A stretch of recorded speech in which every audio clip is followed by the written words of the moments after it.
আল্লাহ যখন কাউকে ভালোবাসে তখন তার শরীরে 4টি নিশানা পাওয়া যায়, অর্থাৎ 4টি আলামত যদি আপনার শরীরে থাকে মনে করবেন আল্লাহ আপনাকে ভালোবাসে। 4টি নিশানা। 1 নাম্বার হচ্ছে যাদেরকে আল্লাহ তাআলা দ্বীনের সঠিক জ্ঞান দান করেন তাদেরকে আল্লাহ তাআলা মহব্বত করেন। নাম্বার 2, দ্বিতীয় নাম্বার হচ্ছে যারা বেশি বিপদে পড়ে আল্লাহ তাআলা তাদেরকে মহব্বত করেন।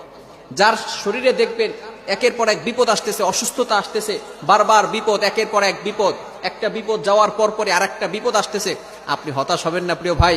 আল্লাহ তাআলা আপনাকে ভালোবাসেন।